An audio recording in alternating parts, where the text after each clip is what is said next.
Oremos juntos. Nuestro Dios Padre, santo y misericordioso que nos amas, te damos gracias porque aun cuando estábamos lejos de ti en pecado, tú tuviste compasión y amor por nosotros. Y cuando no te conocíamos, Señor Jesús, tú recibiste la maldición y el juicio en nuestro lugar, y con tu preciosa sangre derramada en la cruz quitaste para siempre nuestros pecados, y nos libraste del juicio y la maldición para siempre. Y sin mérito nuestro nos diste la salvación, y por esta gracia tan grande y maravillosa te agradecemos y te damos alabanza y gloria. Padre Señor, creemos y te agradecemos porque durante la semana pasada, aprendiendo tu palabra, muchas almas comprendieron tu gracia y recibieron la salvación. Te pedimos, Señor, que nos sostengas a nosotros, los redimidos por tu preciosa sangre, con tu gracia, tu palabra y el poder del Espíritu Santo para que podamos vivir el resto de nuestras vidas conforme a tu voluntad y gloria. Creemos que nos salvaste, no para darnos las cosas de este mundo, sino para darnos la vida eterna y la gloriosa esperanza del reino de Dios. Señor, gracias porque incluso mientras vivimos en esta tierra, tú siempre estás con nosotros, nos cuidas y nos guías. Hoy en esta hora nos reunimos delante de ti, los redimidos por tu preciosa sangre, para alabarte por tu gran amor y gracia, para aprender tu palabra y disfrutar de la comunión con tu pueblo santo. Creemos que estás en medio de nosotros también en este momento. Por favor, cuida a cada uno de nosotros, Padre, y con tu mano misericordiosa fortalece nuestras almas. Llénanos de tu gracia, tu palabra y tu Espíritu Santo para que podamos vivir el resto de nuestras vidas como hijos de Dios sin vergüenza ante ti, para que tú, Señor, cuando regreses en gloria, seamos hallados dignos de recibir la alabanza y honor sin reproche alguno. Y si hay entre nosotros algún alma que aún no ha comprendido verdaderamente tu amor, por favor, abre su corazón para que pueda entender tu gracia y amor tan grande y maravilloso, y recibir la vida eterna y la esperanza. Te pedimos que bendigas a nuestras iglesias en el país, así como a todas nuestras iglesias alrededor del mundo. Señor, fortalece a todos los hermanos que aún en medio de las dificultades están guardando la fe y predicando el Evangelio. Señor, que tu gracia, tu palabra y el poder del Espíritu Santo los guíen y sostengan siempre. Y en este momento, Señor, queremos escuchar tu palabra y comprender tu santa voluntad más profundamente. Hemos orado en el nombre del Señor Jesucristo. Amén. Busquemos en la Biblia San Mateo capítulo 13. Mateo 13. Desde el versículo 44 hasta el 50.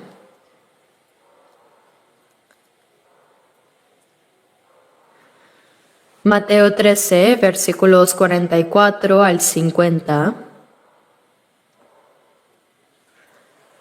Además, el reino de los cielos es semejante a un tesoro escondido en un campo, el cual un hombre halla y lo esconde de nuevo, y gozoso por ello va y vende todo lo que tiene y compra aquel campo. También el reino de los cielos es semejante a un mercader que busca buenas perlas, que habiendo hallado una perla preciosa, fue y vendió todo lo que tenía y la compró. Asimismo, el reino de los cielos es semejante a una red que echada en el mar recoge de toda clase de peces, y una vez llena, la sacan a la orilla, y sentados recogen lo bueno en estas cestas, y lo malo echan fuera. Así será el fin del siglo. Saldrán los ángeles y apartarán a los malos de entre los justos y los echarán en el horno de fuego. Ahí será el lloro y el crujir de dientes. Hasta aquí.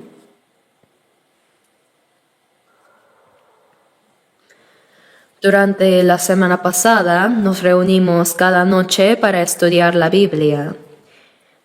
Creo que hay muchas personas nuevas que asistieron hoy por primera vez.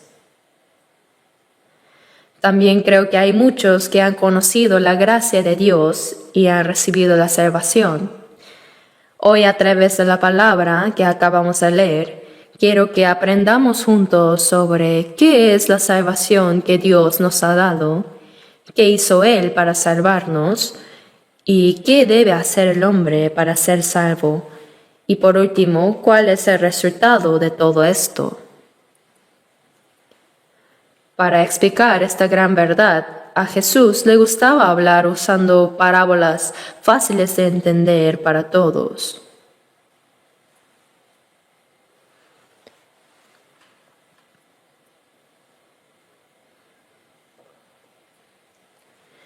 Por eso en la Biblia, el Señor habló usando varias parábolas.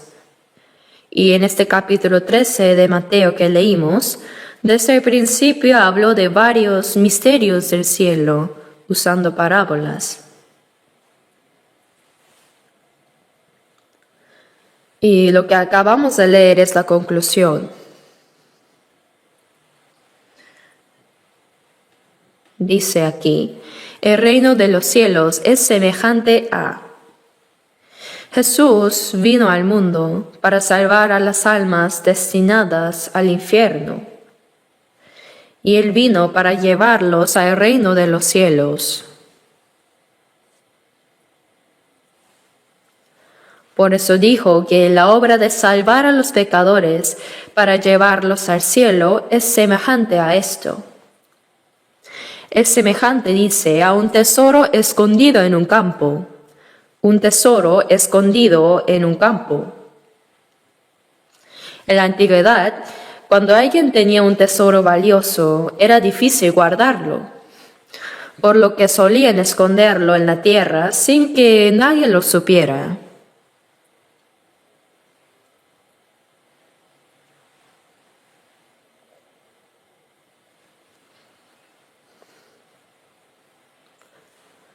Antes, salió en las noticias que descubrieron a un hombre que había enterrado una enorme cantidad de dinero en un campo de ajos. No sé por qué esa persona enterró tanto dinero en el campo.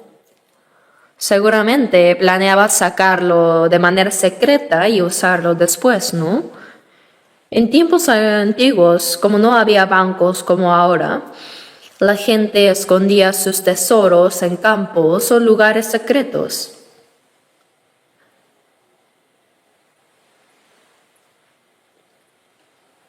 Por eso, después de mucho tiempo, si la persona que había escondido el tesoro fallecía, nadie sabría que había un tesoro escondido en ese lugar. Pero a veces, otra persona por casualidad podía llegar a descubrir ese tesoro. Así que Jesús dijo aquí, el reino de los cielos es semejante a un tesoro escondido en un campo, el cual un hombre halla y lo esconde de nuevo, y gozoso por ello va y vende todo lo que tiene y compra aquel campo.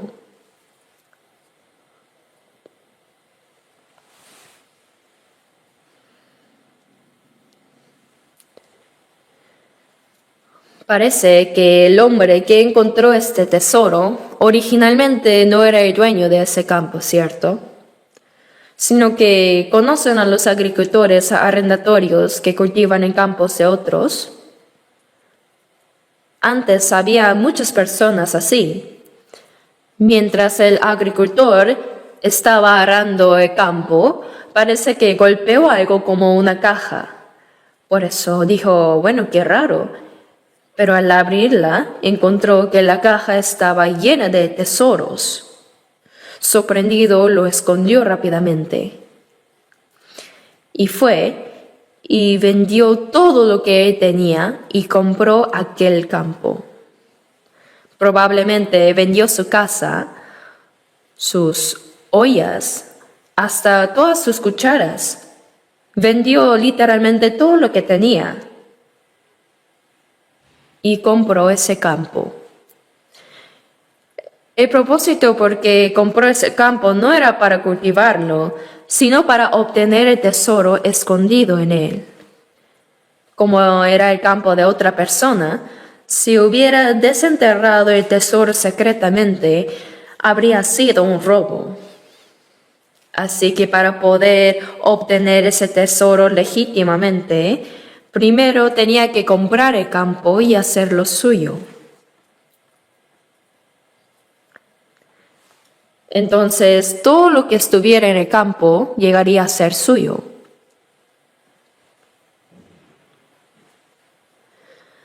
Por eso vendió todo lo que tenía y lo compró. Esta es una parábola entendible para todos, pero ¿qué significa eso? Si miramos el versículo 38, dice, el campo es el mundo. Jesús habló en parábolas para sembrar semillas en el campo y dijo que este campo se refiere al mundo. Entonces, ¿qué será el tesoro escondido en el mundo? Dios mira hacia abajo. Y cuando Él mira al mundo, ve un mundo maldito y desolado por el pecado. Sin embargo, ante los ojos de Dios, hay un solo tesoro muy valioso escondido en este mundo. ¿Y qué será ese tesoro? Aunque es un lugar desolado y maldito por el pecado, ahí están las almas de las personas creadas a la imagen de Dios. Por eso, Dios mira valiosamente las almas de las personas.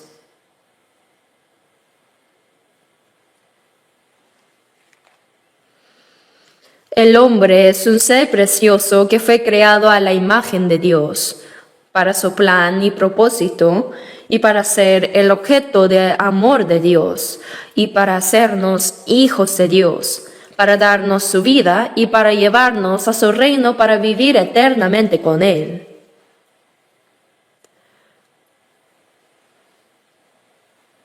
Por eso en el Salmo 49:20 dice que el hombre es honorable.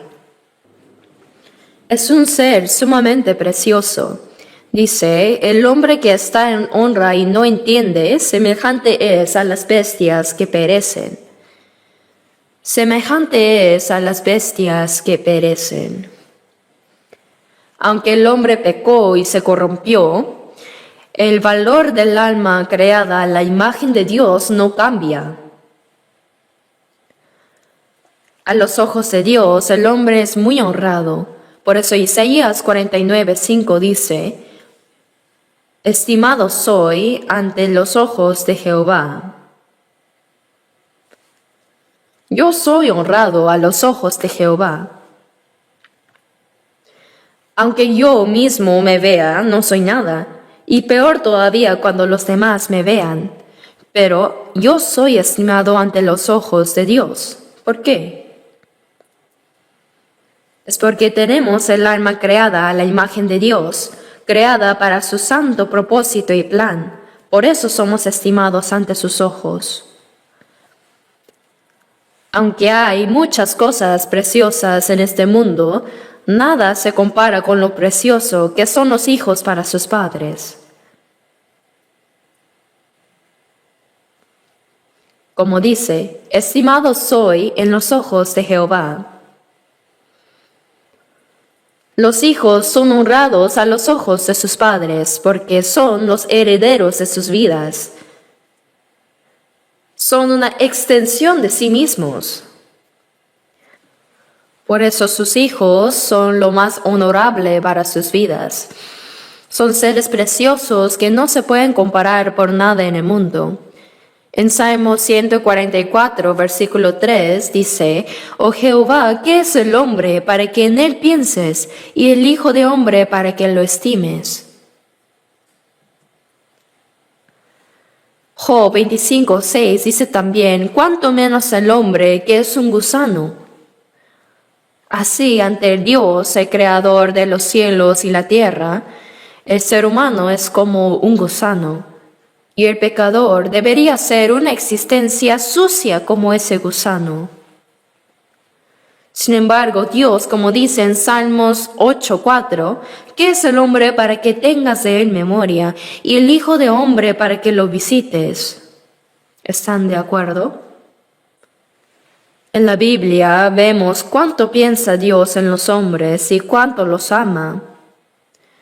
Él envió hasta a su Hijo unigénito en forma humana para que muera en la cruz por los pecadores, para salvar sus almas. ¿Pero por qué?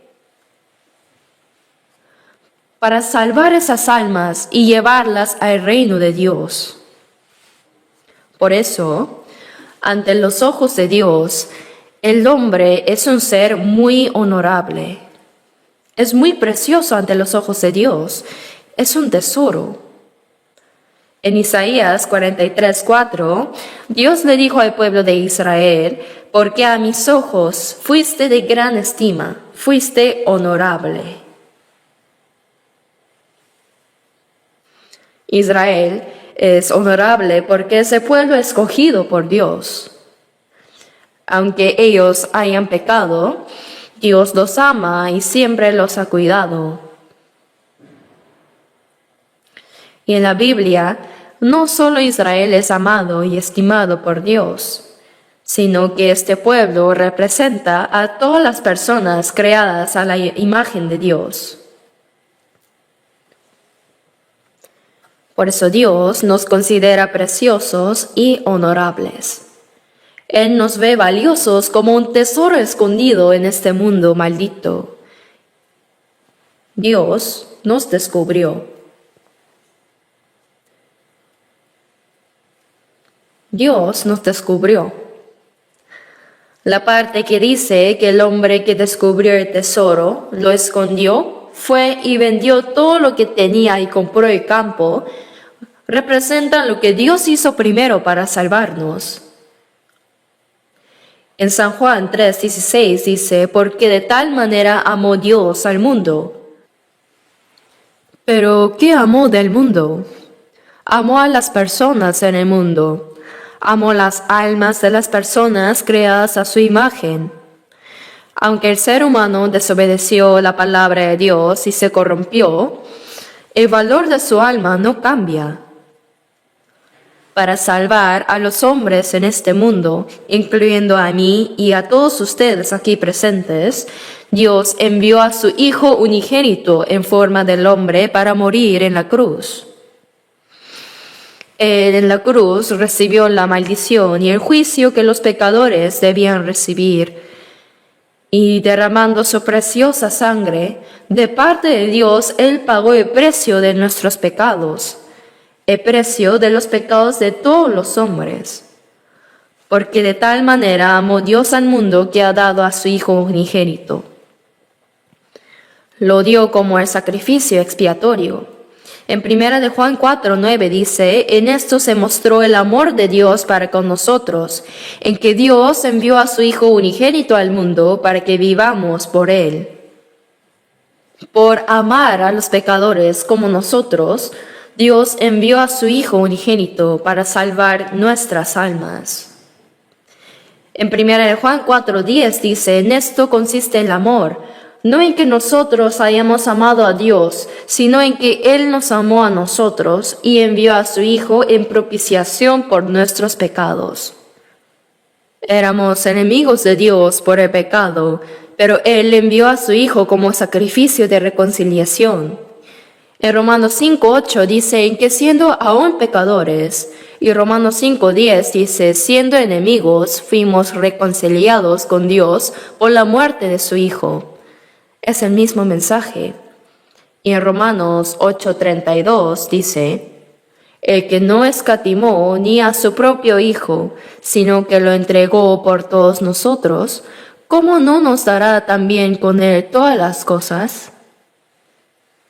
Dios, para salvar a los pecadores como nosotros, no escatimó ni a su único Hijo, lo entregó por todos nosotros, lo entregó hasta la muerte. ¡Cuán asombroso amor es esto! No podemos explicar completamente el amor de Dios. Envió a su Hijo unigénito sin pecado en cuerpo del hombre, y como dice Isaías 53, versículo 6, Jehová cargó en él el pecado de todos nosotros. Significa que en nuestro lugar Dios cargó toda nuestra iniquidad en Jesús, quien no tenía ningún pecado. Por eso en Juan 1:29 dice, He aquí el Cordero de Dios que quita el pecado del mundo. Jesús era el Cordero de la expiación preparado por Dios. Sobre sí Él llevó los pecados de todo el mundo, los suyos y los míos. ¿Y a dónde fue con ellos? El pecado no puede resolverse sin juicio. Por eso Jesús sin pecado cargó todos los pecados de este mundo entero y como consecuencia, recibiendo la vergüenza y el juicio, Él murió en la cruz como el más miserable pecador. Él recibió la pena de muerte y murió así.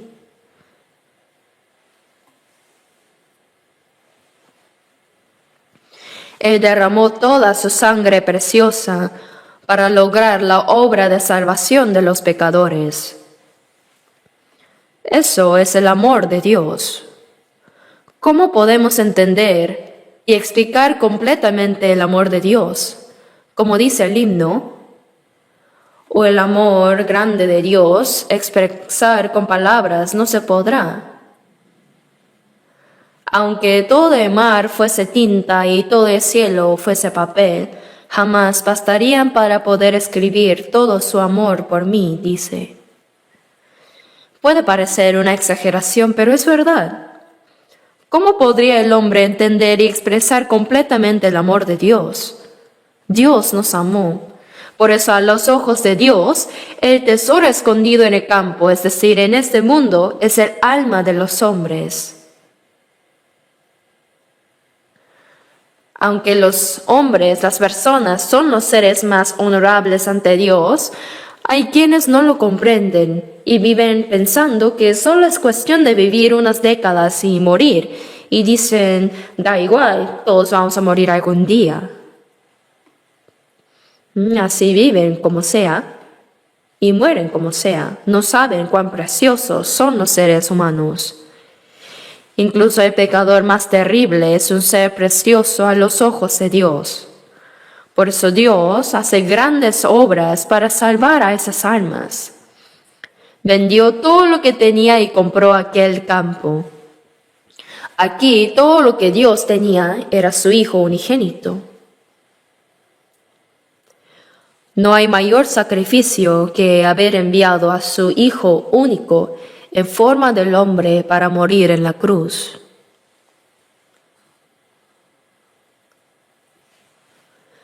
En Génesis 22, Dios eligió a Abraham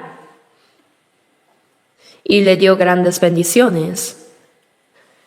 Pero Dios puso a prueba a Abraham.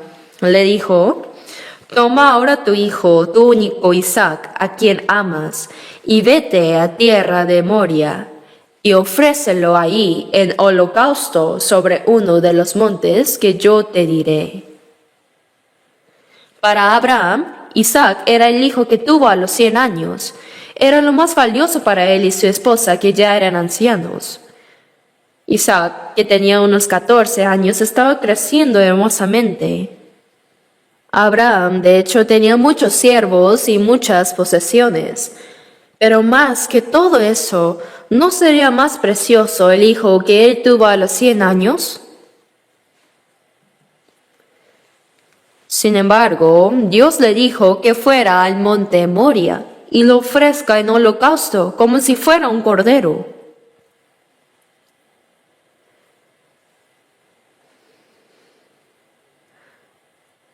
Entonces, ¿qué hizo Abraham? Por casualidad dijo, Dios, puedo hacer todo menos eso. O dijo, voy a consultarlo con mi esposa. ¿O acaso dijo, dame un poco de tiempo para pensarlo? No, simplemente dijo sí, de frente. Si lo hubiera consultado con su esposa, ella habría dicho, ¿no habrás entendido mal? ¿Ha cambiado el corazón de Dios? ¿No había prometido que a través de este hijo tendríamos descendientes como las estrellas del cielo? ¿Ha cambiado Dios? Tú puedes hacer cualquier cosa menos eso. Si le hubiera comentado a su esposa, ella nunca habría permitido que se llevara a Isaac. Si hubiera intentado llevárselo, ella habría dicho, tendrás que matarme a mí primero. Entonces, ¿qué habría podido hacer Abraham? No debía consultarlo, por eso Abraham incondicionalmente dijo sí. Sea lo que sea que pidiera Dios, quien le había dado todo, la respuesta era sí. Vamos al monte Moria. Después de 3 días de camino, Abraham subió al monte Moria, llevando el fuego y el cuchillo mientras Isaac cargaba la leña. ¿No es esta imagen muy idéntica a la de Jesús? El Hijo unigénito de Dios, quien cargó la cruz hacia el monte Calvario para morir. Luego Abraham ató firmemente a Isaac. Hijo mío, Isaac, esta vez Dios me ha pedido que le ofrezca no un cordero, sino a ti. Ahora extiende tus manos. Entonces Isaac también obedeció incondicionalmente. Sí, átame bien. Lo puso sobre la leña y tomó el cuchillo listo para sacrificarlo como un cordero. En ese instante Dios dijo, basta. Abraham, Abraham. Lo dijo 2 veces porque si hubiera tardado un segundo más lo habría apuñalado. Por eso Dios también lo paró a toda prisa. Abraham, Abraham. No extiendas tu mano sobre el muchacho ni le hagas nada, porque ya conozco que temes a Dios por cuanto no me rehusaste tu hijo, tu único. ¿Por casualidad Dios no sabía que Abraham lo amaba? Claro que sí. Pero Dios quería ver no solo el amor en su corazón, sino también el amor demostrado con acciones. Quería ver cuánto lo amaba realmente, por eso lo demostró con acciones. Entonces Dios dijo, es suficiente. Dios probó a Abraham y él fue aprobado. Así Dios cumplió su promesa e hizo a Abraham padre de Israel y padre de la fe. De la misma manera, si nosotros pensamos bien en la gran gracia que Dios nos ha dado, sería natural que amemos a Dios también más que a cualquier cosa en este mundo.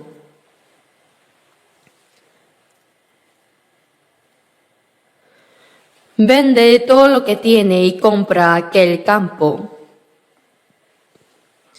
No puede haber mayor sacrificio que el sacrificio de Dios que entregó a su Hijo unigénito. Dios creó el universo con su palabra y poder. Él creó todas las cosas con su palabra. Dios gobierna el universo y la historia con su sabiduría, su palabra y su poder. Pero solo hay una cosa que Él no puede hacer con su poder ni palabra. ¿Saben qué es? Es la salvación de las almas. Romanos 6:23 dice, la paga del pecado es muerte. Esta es la justicia de Dios. Para Dios, el que peca debe morir sin piedad. La paga del pecado es muerte. Esta es la justicia. Si Dios perdonara y salvara incondicionalmente a los pecadores, se destruiría su justicia. Entonces, ¿qué tuvo que hacer? De parte de Dios, debió pagar la paga del pecado. Pues si los hombres recibieran la paga de sus pecados, tendrían que morir y ser juzgados después de la muerte, y así recibir el castigo eterno en el infierno. No había otra manera. Para expiar los pecados de la humanidad, que es su justicia, Dios envió a su Hijo unigénito en forma del hombre y cargó sobre su Hijo los pecados de todos los que están en Adán. Como dice 2 Corintios 5:14, pensando esto, que si uno murió por todos, luego todos murieron. Dios cargó sobre uno solo, un hombre sin pecado, la muerte que todos debían sufrir.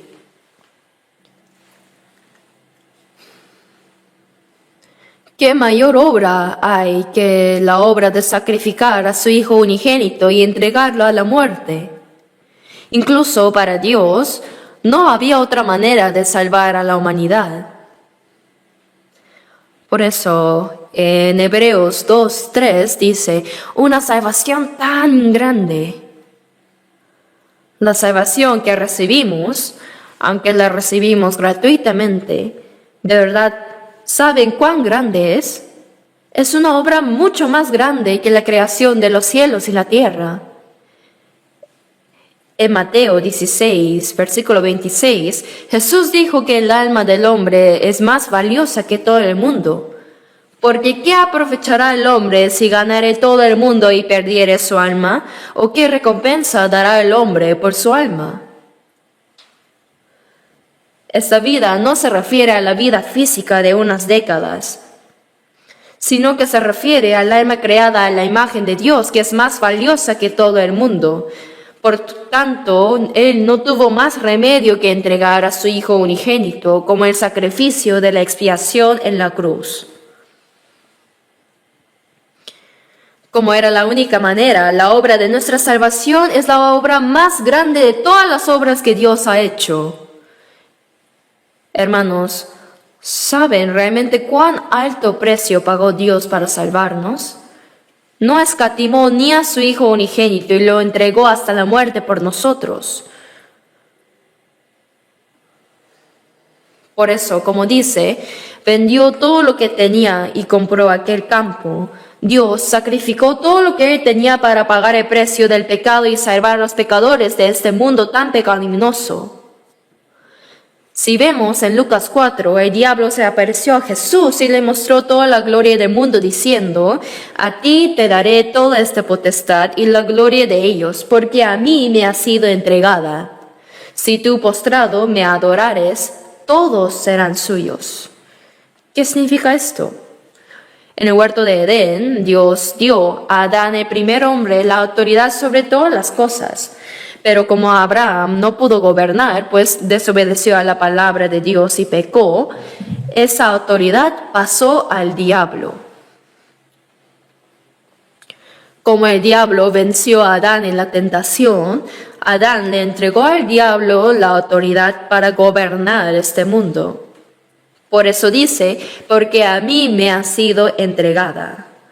Adán se la entregó al diablo. Por eso el diablo le dijo a Jesús, si tú postrado me adorares, todos serán suyos. Jesús vino al mundo para pagar el precio del pecado con su muerte y para recuperar este mundo que había pasado el diablo. ¿Pero recuperaría esa autoridad postrándose ante el diablo? No. Jesús legítimamente pagó el precio del pecado.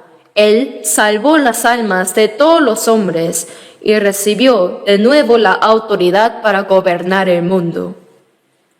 Por eso antes de que Jesús completara la obra de la salvación, la Biblia dice que el príncipe de este mundo era el diablo.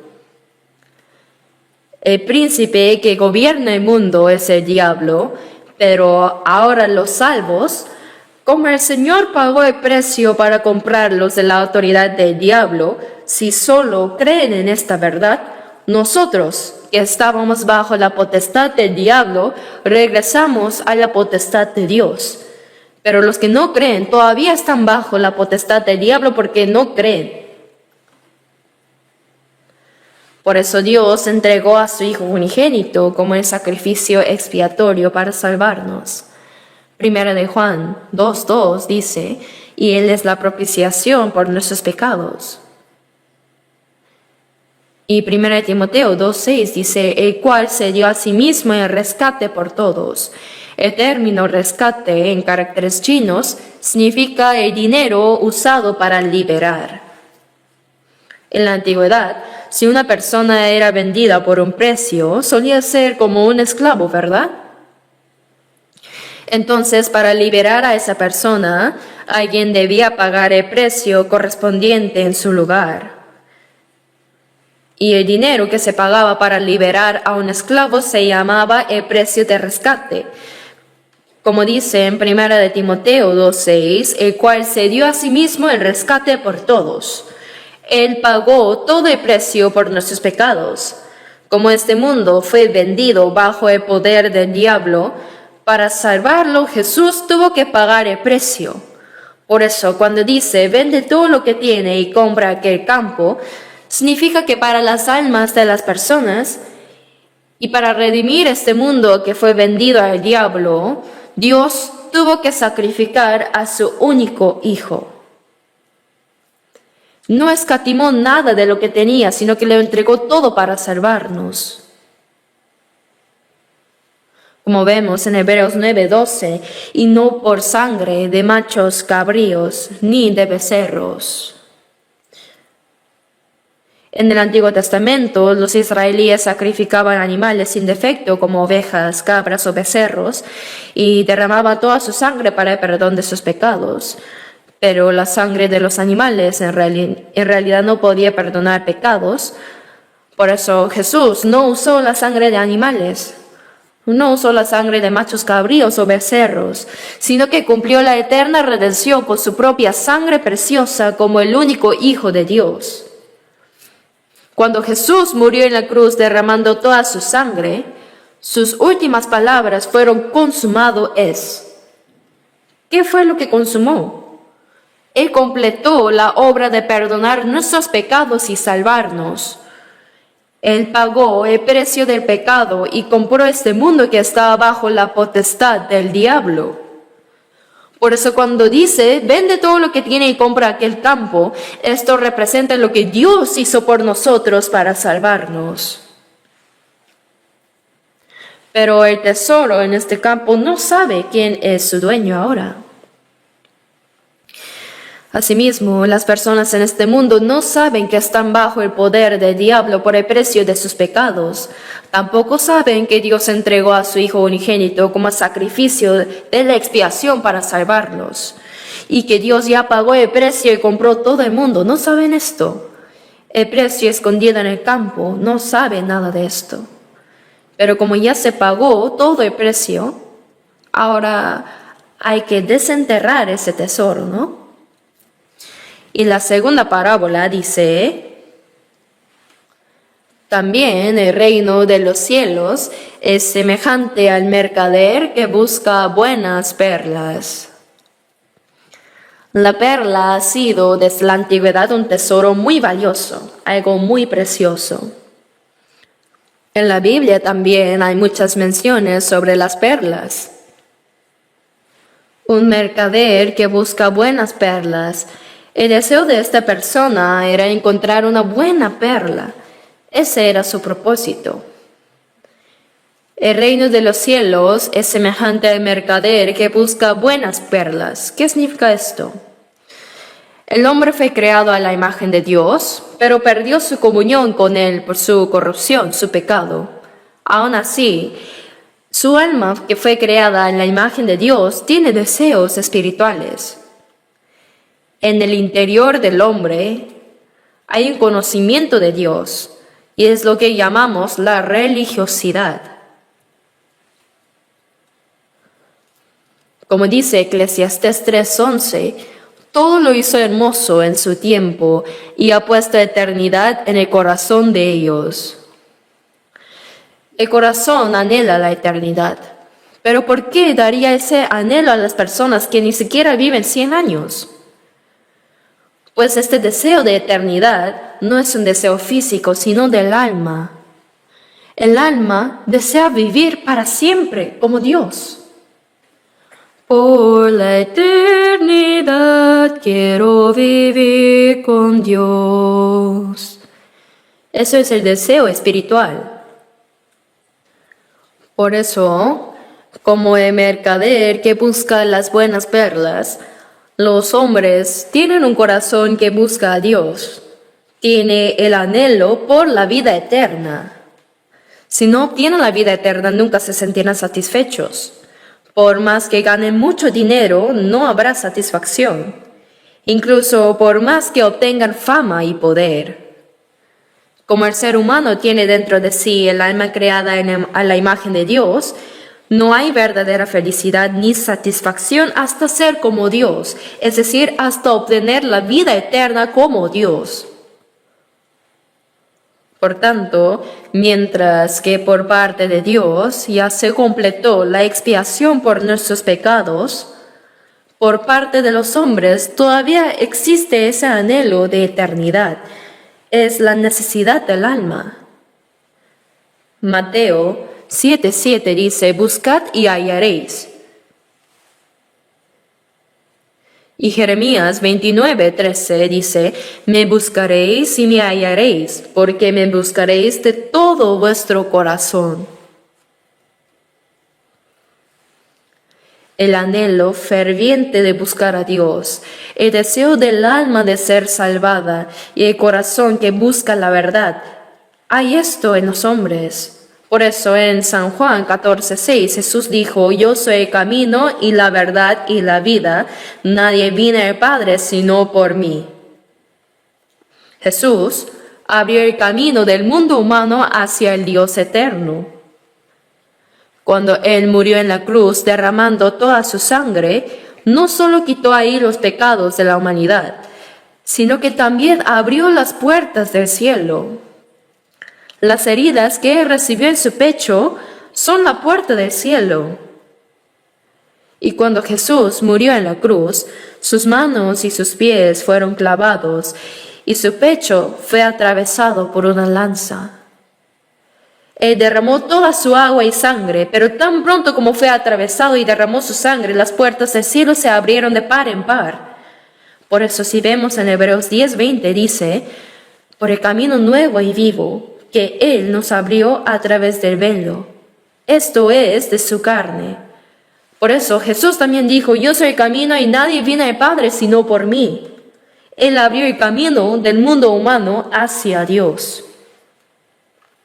Jesús vino a este mundo a morir en la cruz para salvarnos y completó esta obra de salvación y partió. Asimismo los hombres vinieron a este mundo para ser salvos y comprender esta gracia. Somos como ese hombre que busca una perla de gran precio. Vinimos a este mundo para buscar la verdad, la perla tan valiosa. Supongamos que la persona que estaba buscando una perla encontró una y la mira y dice, no es esta, estoy buscando una perla de más valor, no es esta. Luego encuentra otra y dice, tampoco es. Después, un día, realmente encontró la perla de gran precio y al instante sus ojos se abrieron grandemente. ¡Ah! Esto es lo que estaba buscando. Entonces vende todo lo que tenía y la compra. ¿Qué significa esto?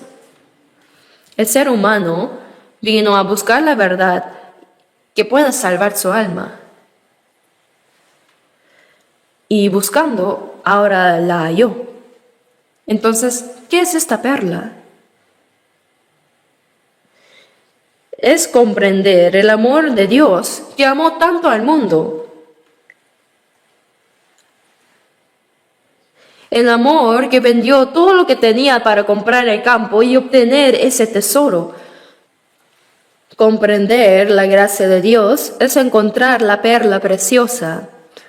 Es la verdad más asombrosa que el hombre puede descubrir. Jesús dijo, Yo soy el camino y la verdad. Él es el camino al cielo, el camino y la verdad y la vida. Jesús es el camino al cielo. Y cuando comprendemos esta verdad, obtenemos también la vida eterna. Nadie viene al Padre sino por mí. Nosotros vinimos a este mundo a buscar la verdad de la vida eterna. Pero muchas personas, sin conocer esto, vagan buscando lo vano.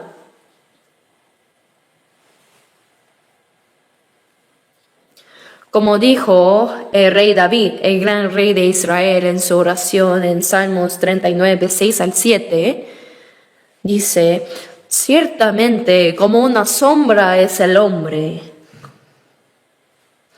La gente en este mundo va y viene como una sombra. La sombra desaparece en un momento, ¿cierto?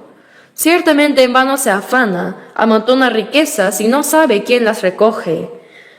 Dice que la gente busca afanosamente algo, pero no encuentra nada. Encuentra más bien lo que es vanidad. Ciertamente en vano se afana, amontona riquezas y no sabe quién las recoge. En este mundo hay ricos muy famosos, ¿verdad? Como también en el pasado. Esa persona, por ejemplo, ahora de Tesla, dice que tienen una fortuna inmensa. Ese tipo de persona tendría que vivir, si es así, miles de años, ¿verdad? Pero si observamos, los ricos suelen morir más temprano. Como dice en Lucas 12, versículos 19 y 20, alma, muchos bienes tienes guardados para muchos años. Repósate, come, bebe, regocíjate. Pero Dios le dijo: necio, esta noche vienen a pedirte tu alma, y lo que has provisto, ¿de quién será? El que acumula riquezas para su cuerpo, que morirá algún día, pero no se prepara para encontrarse con Dios, debe prepararse para estar de pie ante Dios después de la muerte. Job 19, 26 dice: y después de deshecha está mi piel, y en mi carne he de ver a Dios. Cuando este cuerpo muere y vuelve al polvo, no es el fin, sino que el alma debe salir del cuerpo para encontrarse con Dios. Pero muchas personas viven para lo que algún día desaparecerá, sin hacer ninguna preparación para encontrarse con Dios. Ciertamente en vano se afana, amontona riquezas y no sabe quién las recoge. ¿Cuán necio es esto? Por eso David dice en Salmos 39, 7, y ahora, Señor, ¿qué esperaré? Mi esperanza está en ti. Mi esperanza está en el Señor. El gran rey David sabía cuán vanas son las cosas de este mundo. Este gran David, que conquistó todos los poderes paganos a su alrededor y estableció un reino unificado, sabía cuán vanas son las cosas de este mundo y dijo: y ahora, Señor, ¿qué esperaré? Mi esperanza está en ti. Por eso debemos obtener la vida eterna que Dios da. Venimos a este mundo para buscar esa gracia de Dios, esa verdad. Esa es la perla de gran precio. La perla de tan gran precio. Pero la gente, sin conocer esto, vaga buscando lo vano. Oh vida, naciste en ese río sola, que viniste a buscar aquí. Como sea la vida, ya no me importa más, ni el dinero, amor, ni la fama quiero. Pero si no es dinero, amor, fama, ¿qué más hay? No es eso. Hemos venido a encontrar algo. Venimos con las manos vacías y también nos iremos con las manos vacías. Pero aunque vayamos así, el alma debe irse habiendo obtenido la vida de Dios. Por eso la perla de gran precio se refiere a la gran gracia de Dios, la verdad de la vida eterna. Busquemos por un momento Proverbios capítulo 3, Proverbios 3, versículo 15. Proverbios 3, versículo 15.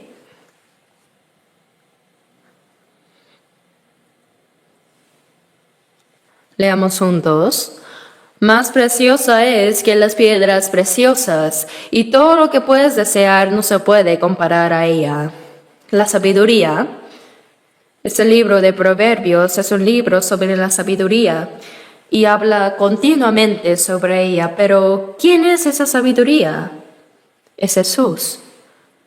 Como dice 1 Corintios 1:24, Cristo, poder de Dios y sabiduría de Dios. Y 1 Corintios 1, versículo 30, dice, nos ha sido hecho por Dios sabiduría, justificación, santificación y redención. Jesús es nuestra sabiduría, sabiduría de la vida eterna. Él es más preciosa que las piedras. Leamos juntos. Más preciosa es que las piedras preciosas, y todo lo que puedes desear no se puede comparar a ella. La sabiduría, este libro de Proverbios es un libro sobre la sabiduría y habla continuamente sobre ella, pero ¿quién es esa sabiduría? Es Jesús. Como dice 1 Corintios 1:24, Cristo, poder de Dios y sabiduría de Dios. Y 1 Corintios 1:30 dice, nos ha sido hecho por Dios sabiduría, justificación, santificación y redención. Quiere decir, Jesús es nuestra sabiduría, la sabiduría de la vida eterna.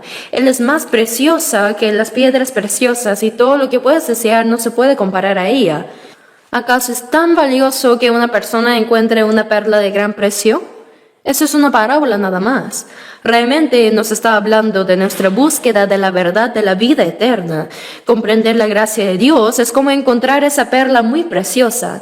Leamos también el versículo 18. Ella es árbol de vida a los que de ella echan mano, y bienaventurados son los que la retienen. Ella es árbol de vida eterna a los que de ella echan mano, es la vida. Y bienaventurados son las que la retienen. ¿Saben cómo se forma una perla? Los hombres no pueden crearlas. Vienen de las ostras. Cuando algo áspero como un grano de arena entra en la ostra, ésta continúa produciendo líquido para recubrirlo. Por eso los cultivadores de perlas intencionalmente introducen algo áspero como la arena en las ostras. Entonces, estas ostras, mientras sufren, siguen recubriendo estas sustancias. Y si lo recubre por mucho tiempo, se convierte en una perla con un color muy especial. La perla se forma a través del sufrimiento de la ostra.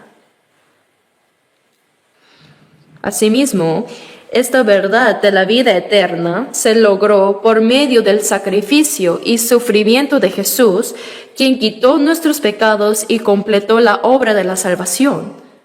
Es decir, la verdad de vida eterna se logró a través del sufrimiento de Cristo.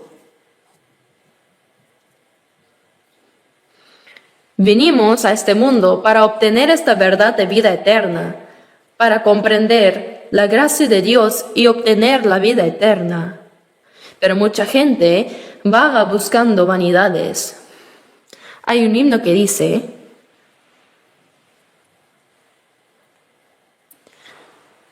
como la mujer junto al pozo yo busqué las cosas vanas nada más. Mucha gente ha buscado como yo las cosas vanas del mundo. La gente de este mundo no sabe ni siquiera qué está buscando. Vagan buscando lo vano. Eso está mal. Dios quiere darnos la vida eterna, y Jesús, a través de su muerte en la cruz y resurrección, completó la obra de salvación para que obtengamos esa vida eterna. Nosotros vinimos al mundo para comprender esa gracia de Dios y recibir la vida eterna, esa perla de gran precio. Me buscaréis y me hallaréis. Pero ¿dónde debemos buscarlo? Delante de Dios en su palabra. Como dice Jeremías 29:13, me buscaréis y me hallaréis porque me buscaréis de todo vuestro corazón. Es encontrar al Señor. Un hombre japonés llamado Kanzo Uchimura escribió un libro titulado La búsqueda de la paz. He leído algunos de sus libros y en este en particular cuenta cómo él encontró la verdadera paz en su corazón. Para encontrarla, dice que estudió literatura, practicó religiones, hizo obras también de caridad, estudió teología e intentó hacer muchas cosas, pero aún así no lo había logrado. Pero un día él comprendió la gracia de Dios y encontró verdadera paz en su corazón a través de la Biblia. Halló la paz del alma. Este libro, Búsqueda de la Paz, escrito por Kanzo Uchimura, también está disponible en la librería abajo. Si uno comprende la gracia de Dios que escribió Uchimura, se puede alcanzar una verdadera paz. Leí su testimonio que decía, así como la perla se forma a través del largo sufrimiento de la ostra, la salvación se logró por medio del sufrimiento y sacrificio de Jesús en la cruz. Como dice Colosenses 1:6, el Evangelio que ha llegado hasta vosotros, desde el día que oísteis y conocisteis la gracia de Dios en verdad.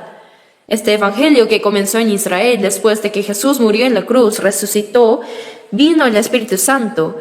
Este Evangelio se extendió por toda Judea, Samaria y hasta lo último de la tierra, desde el centro del mundo hacia Roma, Europa y América, dando una vuelta, llegó hasta nosotros en el extremo oriental. Hemos recibido este Evangelio un poco tarde. Me seréis testigos hasta lo último de la tierra. Nosotros escuchamos y comprendimos este Evangelio y fuimos salvos. Es como encontrar una perla de gran precio. El que encontró esta perla tan preciosa debe haberse sorprendido y pensado, esto es lo que está buscando, ¿verdad? El deseo de esta persona era encontrar una perla preciosa. ¿A qué se refiere esto?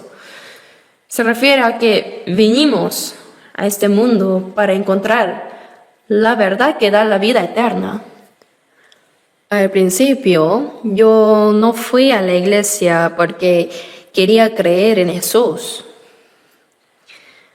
sino que cuando estaba en secundaria en Busan, yo iba a una escuela cristiana. Por eso tenía que ir a la iglesia obligatoriamente y asistir a los cultos los domingos. Pero mientras seguía aprendiendo la Biblia, me di cuenta que, existe un Dios que creó los cielos y la tierra. Existe el alma y más allá de la muerte existen el cielo y el infierno también. Empecé a creer en cada cosa, así poco a poco, que Dios existe, que tenemos el alma y que después de la muerte hay el cielo eterno y el infierno. Entonces pensé, voy a esforzarme mucho para ir al cielo y no al infierno. Así me convertí en un cristiano fervoroso, lo hice con mucha dedicación por más de 10 años y pensé, aunque no pueda hacer muchas cosas, voy a estudiar y leer la Biblia a fondo. Así que entré con un amigo al seminario presbiteriano en Daegu y durante los 4 años de estudio leí el Nuevo Testamento más de 50 veces. Antes de comer también leía un capítulo de la Biblia siempre. Todos los sábados iba con folletos a los mercados y parques para predicar. Pensé que yo era el mejor creyente de verdad. Yo era tan dedicado que mientras estudiaba en el seminario ya me habían encargado una iglesia rural cerca de Daegu donde prediqué durante 2 años. Así pensé que yo recibiría el mejor lugar en el cielo. ¿Quién podría ser más dedicado que yo?, pensé. Pero me di cuenta de que algo estaba mal con mi fe, porque Juan 3:3 dice que no naciere de nuevo no puede ver el reino de Dios. Y cuando me examiné, no tenía una experiencia clara de haber nacido de nuevo. Entonces, realmente no era renacido todavía. Si moría en ese momento, yo no podría ir al cielo. Iba a ir de frente al infierno, pero no podía decírselo a nadie. Por eso, mientras luchaba solo con esto, el 30 de octubre del año 1962, por las 8 de la noche, comprendí qué relación tiene conmigo Jesús y la gracia de su cruz. Hasta entonces solo conocía doctrinal e intelectualmente, pero ese día encontré la perla de gran precio. Estaba tan feliz y agradecido. Han pasado 62 años y aunque no recuerda bien todas las cosas que pasaron durante ese tiempo, hasta ahora me recuerdo tan vívidamente como si fuera ayer el momento cuando recibí la salvación, porque fue tan sorprendente. Me pellizqué preguntándome si era un sueño o realidad, pero no era un sueño, era real. ¿Cómo es posible? Antes, incluso mientras iba a la iglesia, como había crecido muy pobre y tenía que trabajar para estudiar, yo pensaba que algún día lograría el éxito. Eso era mi aspiración. Aun siendo creyente, yo envidiaba muchas cosas. Cuando veía a alguien con una buena casa, lo envidiaba, pensando que algún día yo también viviría en una casa así. Cuando pasaba en buen auto, deseaba tener uno también. Había tantas cosas que yo envidiaba en este mundo. Pero tan pronto como comprendí la gracia de Dios y que mis pecados fueron perdonados, llegué a tener la certeza de mi salvación y la vida eterna.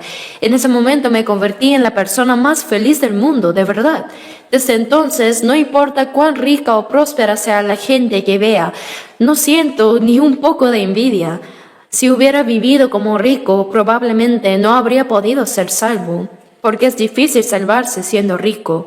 Jesús dijo en Mateo 19:24 que es más fácil pasar un camello por el ojo de una aguja que entrar un rico en el reino de Dios.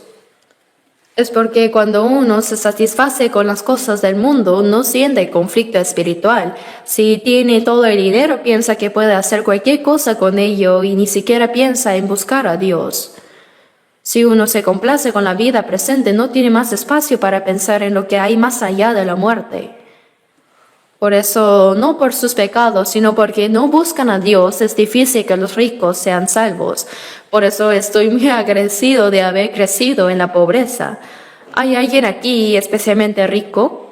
Debemos agradecer a Dios de no ser ricos. Antes pensaba, ojalá hubiera nacido en una familia rica en Estados Unidos. ¿Por qué nací en una familia tan pobre? Pero no es así. Gracias a eso, llegué a entender la gracia de Dios y soy muy feliz incluso ahora. Aunque hayan pasado 62 años, la felicidad sigue creciendo en mi corazón.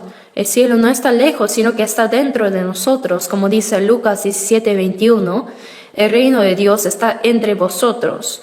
Y Romanos 14:17 dice, el reino de Dios no es comida ni bebida, sino justicia, paz y gozo en el Espíritu Santo. Cuando se cumple la justicia de Dios, se alcanza la paz y el gozo inescrutable en el corazón. Ese corazón es el reino de Dios.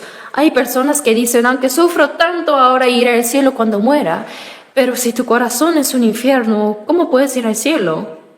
Antes de verte, oh Señor, lejos de mí me pareció el reino celestial allá, mas ahora se cumplió en mí.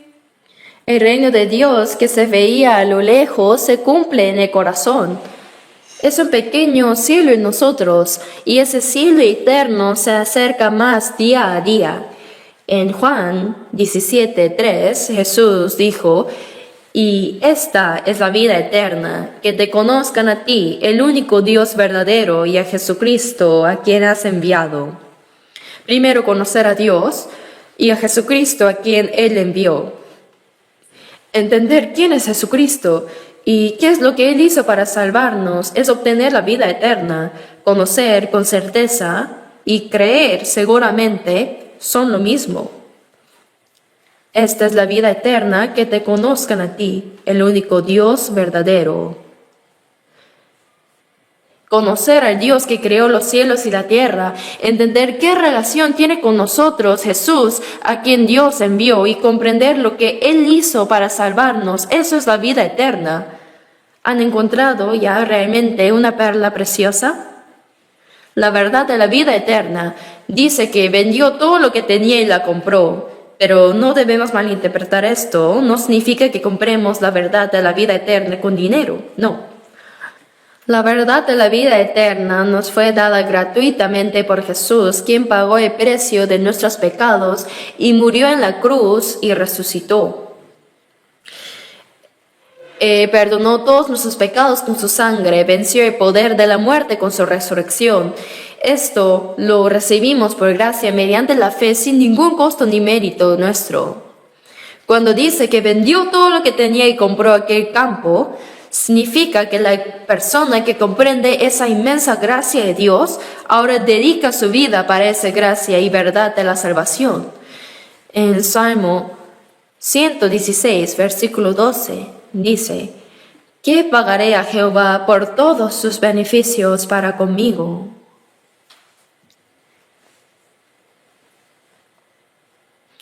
El Dios que creó todo el universo envió al mundo a su Hijo unigénito en forma humana para salvar a un pecador como yo.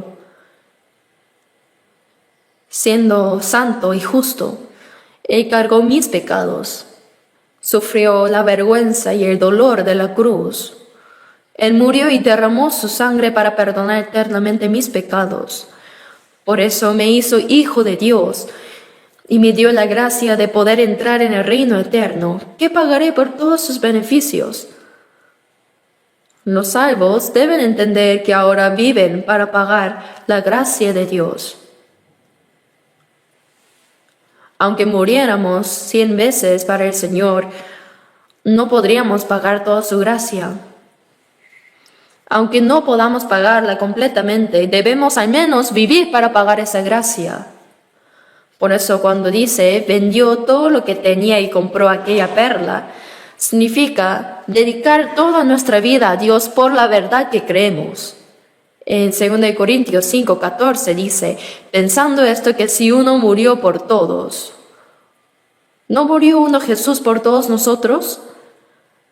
Para los que viven, dice, es decir, a los que entendieron su gracia y fueron salvados, para los que viven ya no vivan para sí, sino para aquel que murió y resucitó por ellos. Ahora los salvos ya no viven para sí mismos, sino que vivimos para el Señor que murió y resucitó por nosotros, vivimos para Él. En 1 Corintios 6, versículos 19 y 20 dice, no sois vuestros, porque habéis sido comprados por precio. Glorificad pues a Dios en vuestro cuerpo y en vuestro espíritu, los cuales son de Dios. Tanto nuestro cuerpo como nuestra alma fueron comprados por la sangre preciosa del Señor. Ya no somos nuestros, sino del Señor. Ahora debemos glorificar a Dios con este cuerpo. En 1 Corintios 10:31 dice, si pues coméis o bebéis o hacéis otra cosa, hacedlo todo para la gloria de Dios. La palabra vendió todo lo que tenía y compró la perla expresa cómo el salvado lleno de gratitud y gozo vive el resto de su vida para el Señor. Romanos 14, versículos 7 y 8 dice, porque ninguno de nosotros vive para sí y ninguno muere para sí. Pues si vivimos para el Señor vivimos, y si morimos para el Señor morimos. Así pues, sea que vivamos o que muramos, del Señor somos. Entre nosotros, los salvos, ya no hay nadie que vive para sí mismo. Tampoco hay quien sufra para sí mismo, ni quien muera para sí mismo. Pues si vivimos para el Señor vivimos, y si morimos para el Señor morimos. Así pues, sea que vivamos o que muramos, del Señor somos.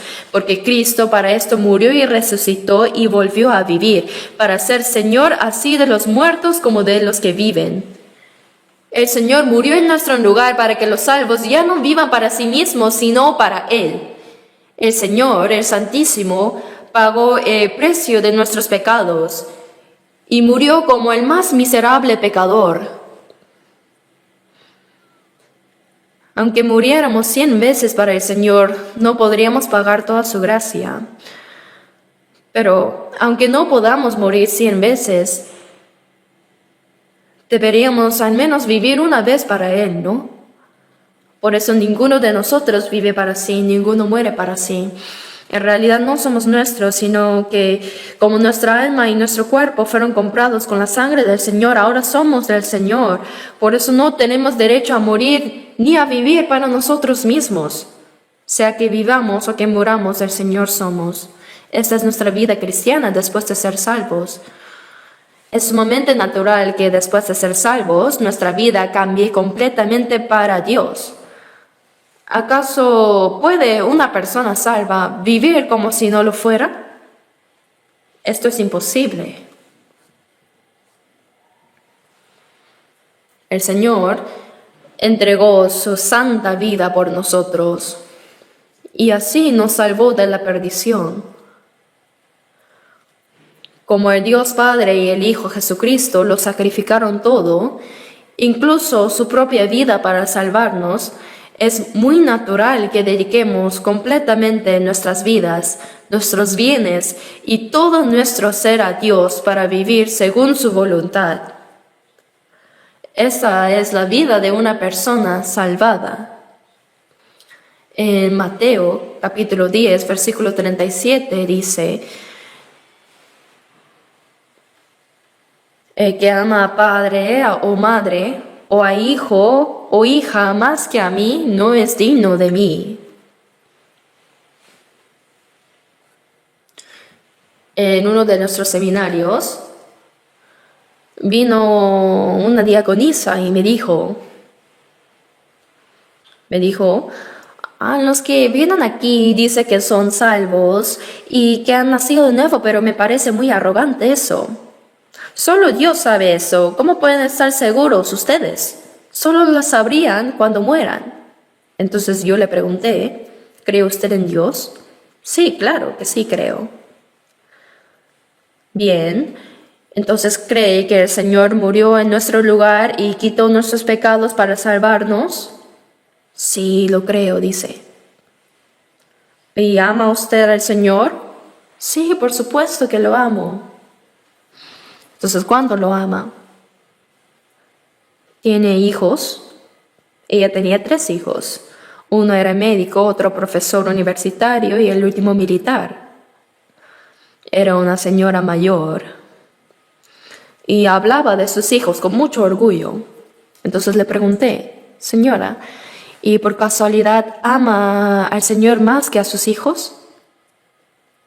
Pero ella no pudo responder. Después de un buen rato me dijo, no puedo entender eso.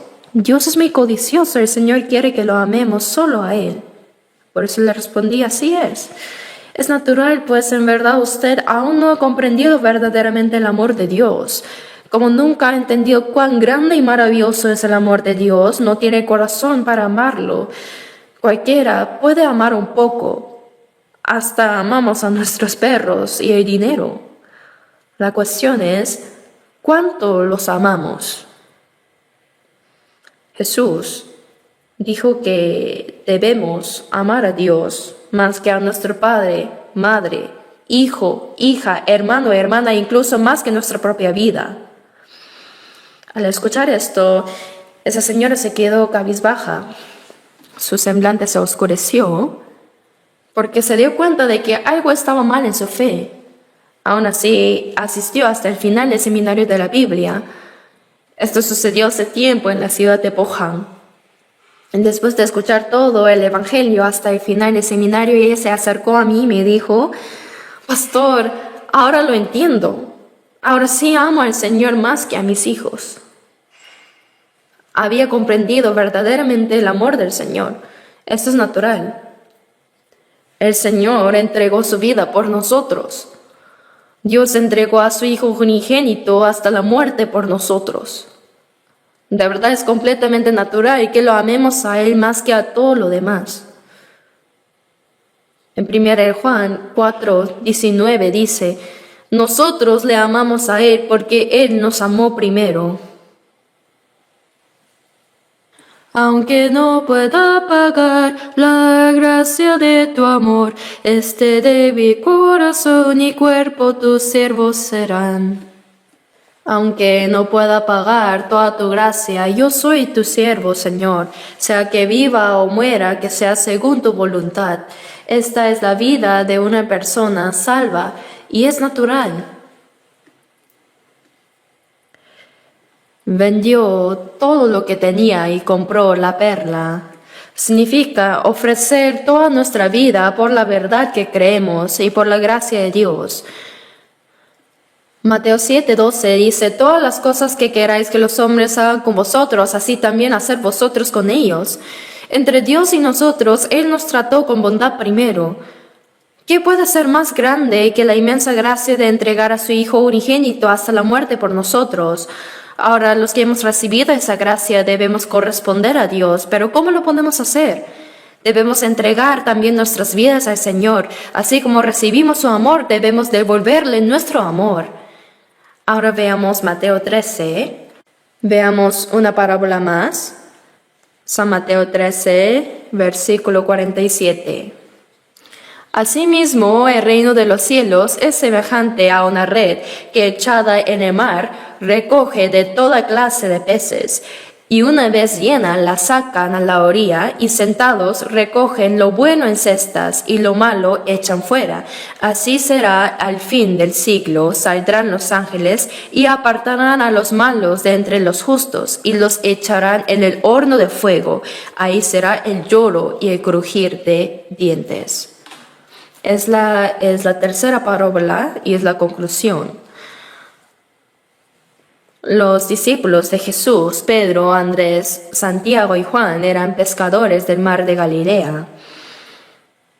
Por eso Jesús los llamó diciendo, venid en pos de mí y os haré pescadores de hombres. El reino de los cielos es semejante a una red echada en el mar que recoge toda clase de peces. Por supuesto que el mar aquí representa el mundo y toda clase de peces simboliza a toda clase de personas, pecadores en el mundo. Se echa la red para pescar, ¿no? La red simboliza el Evangelio. Después de la resurrección de Jesús, Él dijo a sus discípulos, echad la red a la derecha de la barca.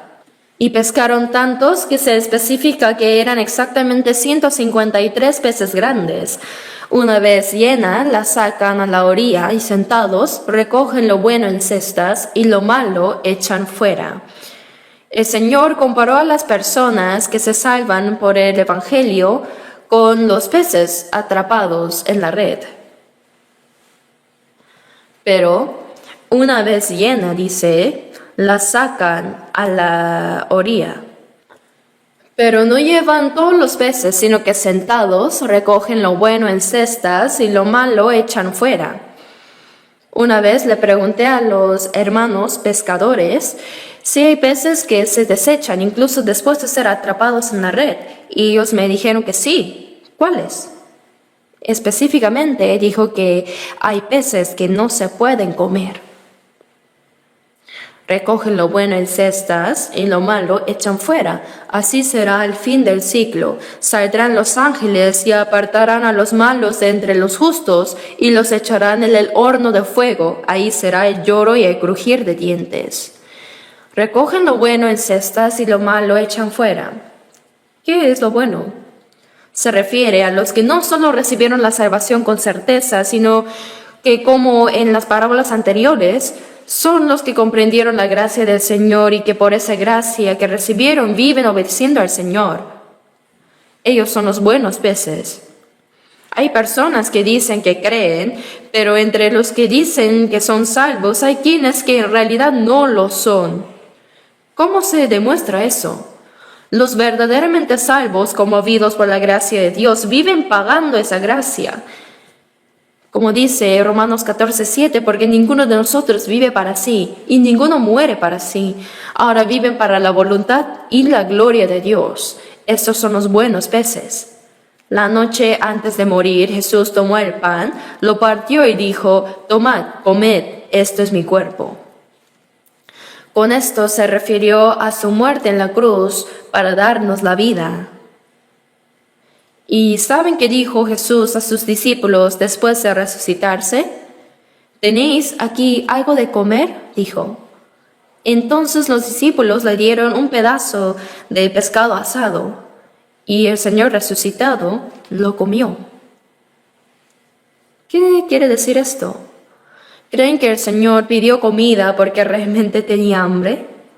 Después de resucitarse, Jesús fue a buscar a sus discípulos pescadores en el mar de Galilea y los llamó. Y cuando los discípulos se acercaron al Señor, vieron brasas puestas y un pez encima de ellas y pan. Y dijo: venid y comed. Es el lugar de comunión donde los salvos predican el Evangelio según la palabra del Señor y tienen comunión con Él. ¿Saben cuán hermoso es esto? Venid a comer. Es el desayuno que preparó el Señor. Les dio pan y pescado. El pan representa al Señor y el pez simboliza a los salvos. Como dice: ¿qué padre de vosotros, si su hijo le pide pan, le dará una piedra? O si pide pescado, en lugar de pescado le dará una serpiente. En Lucas 11 está esta palabra. O sea, si alguien pide pan al Señor, ¿le dará una piedra? No. El Señor nos ha dado el pan de vida. Pero el Señor también nos pide algo. ¿Qué nos pide? Éramos como los peces que vivían a nuestra manera en este mundo, pero Él nos rescató y nos salvó. Por tanto, nosotros también debemos ofrecernos al Señor como ese pescado asado. ¿Qué tenemos que ofrecer a Él? Nuestra obediencia completa. Como entregar ese pescado cocido entero. El Señor murió por mí y ahora yo vivo para Él. Por eso Apocalipsis 3:20 dice: entraré a Él y cenaré con Él y Él conmigo. Yo vivo consumiendo lo que el Señor me da y el Señor toma de mí mi obediencia como alimento. De ahí se realiza la verdadera comunión. Para que dos amigos tengan una comunión verdadera, si uno es sincero pero el otro no puede haber una verdadera comunión, ¿cierto? La comunión se realiza cuando la sinceridad se encuentra con la sinceridad. Entonces pensemos cuán sincero es el Señor con nosotros y qué gran sacrificio hizo Él por nosotros. Pero si decimos que creemos en el Señor, pero somos egoístas y no obedecemos a su palabra y vivimos centrados en nosotros mismos, ¿puede haber una comunión verdadera con el Señor?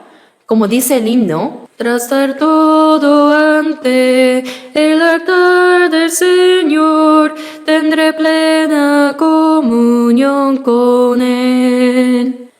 Cuando reconocemos que nuestra alma, cuerpo y toda nuestra vida pertenece al Señor y vivimos según su voluntad, gozaremos de una plena comunión con el Señor. Se cumple esta verdadera comunión con Él. Si el Señor siempre ha sido sincero con nosotros, pero nosotros no lo somos, entonces ¿podríamos decir que hay comunión? El buen pez es aquel que realmente comprendió la gracia de Dios y como la persona que encontró la perla de gran valor y vendió todo lo que tenía para comprarla, también entrega toda su vida al Señor en gratitud por la gracia de la salvación. Cuando alguien que ha entendido esa gracia entrega completamente su vida al Señor, es entonces cuando se establece la verdadera comunión con Él, y esa persona será el buen pez. Por eso dice: recogen lo bueno en cestas y lo malo echan fuera. Así será el fin del siglo, saldrán los ángeles y apartarán a los malos de entre los justos y los echarán en el horno de fuego. Primero separarán a los justos de entre los malos. Y luego la Biblia dice que apartarán a los malos de entre los justos. Quiere decir que incluso entre los que parecen ser salvos, habrá quienes sean falsos. Eso es el problema. En nuestra iglesia creo que el porcentaje de personas salvas es más alto que en muchos otros lugares, pero alcanzar el 100% sería ideal, pero creo que sería difícil. Hay quienes vienen continuamente a escuchar el Evangelio y testifican de su salvación, pero no viven como salvos. Como dice Santiago 2:18, pero alguno dirá: tú tienes fe y yo tengo obras. Muéstrame tu fe sin tus obras y yo te mostraré mi fe por mis obras. Y en Santiago 2:26 dice: porque como el cuerpo sin espíritu está muerto, así también la fe sin obras está muerta. Si dices tener fe, pero no tienes obras, es una fe muerta. ¿Y se puede ir al cielo con una fe muerta? No les debe pasar eso jamás. Si comprendiste la gracia de Dios y recibiste la salvación, debe haber gozo, gracia y gratitud de Dios en tu corazón, y tu corazón y vida práctica deben cambiar. Si pues coméis o bebéis o hacéis otra cosa, hacedlo todo para la gloria de Dios. Porque ninguno de nosotros vive para sí, ninguno muere para sí. Ya sea que vivamos o que muramos, que todo sea para el Señor, que todo sea para la gloria de Dios. Esto es natural para los salvos. Esa es la evidencia de que somos salvos. Él apartará a los malos de entre los justos salvos. Hermanos, esta es una palabra muy temible. Los echarán en el horno de fuego. Ahí será el lloro y el crujir de dientes, dice. En la Biblia, desde el principio, Dios separó la luz y las tinieblas. Él separó las aguas de arriba del firmamento y las aguas de abajo. Dios escogió a Abraham y separó a Ismael y a Isaac. Y de Isaac separó a Esaú y a Jacob. Así Dios siempre ha separado y clasificado. Y en el Nuevo Testamento se separan el trigo de la cizaña, el grano de la paja y el justo de los malvados. Lucas 3:17 dice, recogerá el trigo en su granero y quemará la paja en fuego que nunca se apagará. Hermanos, no basta con decir que somos salvos o cristianos, sino que debemos vivir como personas verdaderamente salvadas. Por supuesto, no significa que al ser salvos nos convertiremos inmediatamente en ángeles. Aún siendo salvos, queda en nosotros la vieja naturaleza y por eso a veces no obedecemos completamente, pero debemos ir cambiando a medida que aprendamos la palabra. Desde que un bebé nace, empieza a crecer poco a poco, ¿verdad? Si vemos 1 Pedro 2:2 dice, desead como niños recién nacidos la leche espiritual no adulterada, para que por ella crezcáis para salvación. Cuando un bebé nace, se alimenta del pecho de su madre y crece sano y fuerte. Primero gatea, luego se agarra de la mesa tambaleándose, se pone de pie y da sus primeros pasos. ¿No debería crecer poco a poco así? Pero si un niño no muestra ningún cambio después de 1 año o incluso después de 3 años, ¿podríamos alegrarnos por ello? No. Debe crecer. Si crece, toda la familia aplaude diciendo, nuestro bebé ya camina, nuestro bebé ya come solo. Todos se alegran al ver los cambios. De la misma manera, nuestra fe debe crecer para vivir según la voluntad de Dios, agradarle y mostrarle una vida que glorifique su nombre. Todo lo que tiene vida crece sin excepción. Si han pasado 3, 5, incluso 10 años desde que recibimos la salvación y no hemos cambiado, ¿no estaría mal algo? Así que como personas salvadas, debemos vivir el resto de nuestras vidas para la gloria de Dios. El tesoro escondido en el campo. Sabemos que Dios nos ve como preciosos y que Él pagó un precio muy alto para salvarnos, ¿verdad? Y ahora el deseo del mercader de buscar las perlas preciosas representa nuestro deseo de encontrar la verdad que da la vida eterna. El hombre tiene este anhelo en su corazón. Cuando uno recibe la salvación dice, ajá, esta es la verdad que estaba buscando. Y la palabra vendió todo lo que tiene y la compró. Significa que tenemos que entregar nuestras vidas al Señor y vivir para la verdad en la que creemos. Esa persona al final entrará en la vida eterna como el buen pez. Pero aquellos que no lo hacen serán separados como los malvados de los justos. Esa palabra me llena de mucho temor. Todos los que estamos reunidos aquí para cantar, orar y tener comunión deberíamos presentarnos ante el Señor si es que Él viniera hoy. Pero me preocupa que haya quienes no puedan recibir al Señor en gloria.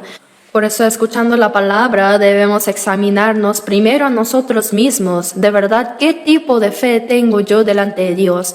Hay que probarnos y asegurarnos de esto. Oremos juntos. Padre Dios misericordioso, Te agradecemos por tu inmensa gracia, porque cuando éramos pecadores, tú nos amaste primero y cargaste la maldición y el juicio que nosotros merecíamos. Con tu sangre quitaste para siempre nuestros pecados y nos diste la salvación sin ningún mérito nuestro. Comprados por tu sangre, ahora nuestro cuerpo y alma son tuyos. Te pedimos que nos guíes para poder vivir el resto de nuestras vidas conforme a tu voluntad y para tu gloria.